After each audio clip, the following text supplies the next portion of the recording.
নমস্কাৰ। আপুনি যাৰ লগত সদায় থাকে, আপোনাৰ যিসকল বন্ধু, আপোনাৰ যিসকল আত্মীয় স্বজন, আপোনাৰ যিসকল একেবাৰে ক্ল'জ ফ্ৰেণ্ড বা ক্ল'জ যিখিনি মানুহ, সেই মানুহখিনি আপোনাৰ কাৰণে ছেফ নে? আপুনি বুকুত ডাঠি পেলাই ক'ব পাৰিবনে যে মোৰ লগত যিসকল মানুহ থাকে, মোৰ যিসকল আত্মীয়, যিসকল মোৰ বন্ধু বান্ধৱী, সেইসকল মানুহ মোৰ কাৰণে একেবাৰে ছেফ, মই তেওঁলোকৰ মাজত একেবাৰে নিৰাপদ।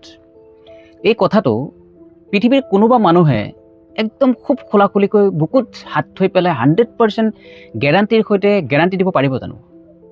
নোৱাৰে। কোনো ছেফ নহয়, ক'ব গ'লে কোনো কাৰো হাতত ছেফ নহয়। আপুনি নিজৰ ওচৰতে হয়তো ছেফ হ'ব লাগিব, নহ'লে কাৰো ওচৰত আপুনি ছেফ নহয়। কোনে কাক কেতিয়া টকা পইচাৰ কাৰণে, সম্পত্তিৰ কাৰণে, ভাল পোৱাৰ কাৰণে, প্ৰেমৰ কাৰণে, মাটি বাৰীৰ কাৰণে মাৰ্ডাৰ কৰি দিব পাৰে বা হত্যা কৰিব পাৰে, কোনো ঠিকনা নাই। কাৰ কেনেকুৱা মটিভ থাকে কোনো ধৰিব নোৱাৰে।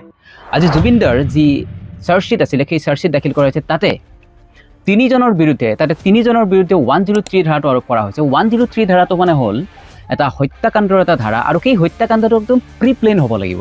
হয় চুৰিৰে মাৰিছে, নহয় একদম কিবা কৰি কেনে মাৰিছে, পিষ্টলেৰে মাৰিছে, নহ'লে বিষ খুৱাই মাৰিছে, নহ'লে কিবা এটা কৰি পেলাই মুঠত প্লেন কৰি পেলাই সেই মানুহজনক হত্যা কৰিব লাগিব।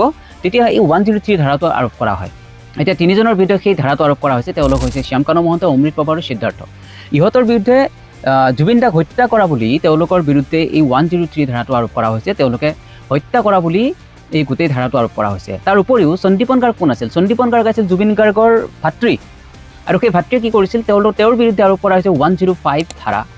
105 ধাৰাটো হ'ল কালপেবল হোমিচাইড। কালপেবল হোমিচাইডটো এনেকুৱা ধৰণৰ এটা মাৰ্ডাৰত পৰিব গৈ পেলাই, ধৰা হ'ল আপুনি খঙৰ ভমকত কাৰোবাক গৈ পেলাই শিল এটা দলিয়াই দিলে বা ঠেলা মাৰি দিলে, ঠেলা মাৰি দিয়াৰ ফলত কি হৈ গ'ল? মানুহজন মৰি গ'ল। তেতিয়া কি হ'ব? এইটো কালপেবল হোমিচাইডত পৰিব।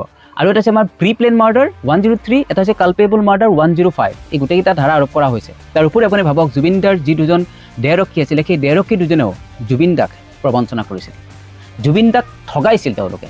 সেই জুবিন গাৰ্গ বোলা মানুহজন সেই নিজৰ মানুহখিনিৰ মাজতে কি নাছিল? নিৰাপদ নাছিল।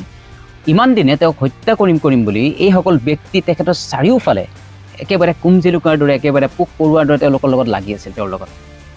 আৰু এটা সময়ত গৈ পেলাই তেওঁলোকৰ যি মটিভ আছিলে, যি পৰিকল্পনা আছিলে, যি চক্ৰান্ত আছিলে, সেই চক্ৰান্ত ফলপ্ৰসূ কৰি পেলাই জুবিন দাক মৃত্যুমুখলৈ ঠেলি দিছিল। আমি আশা ৰাখিছোঁ তেওঁলোকৰ ওপৰত যি ধাৰা আৰোপ কৰা হৈছে, সেই ধাৰাৰ আধাৰত তেওঁলোকৰ ওপৰত কঠোৰতকৈ কঠোৰতম শাস্তি বিহক, আমি তাকেই বিচাৰিছোঁ। ধন্যবাদ।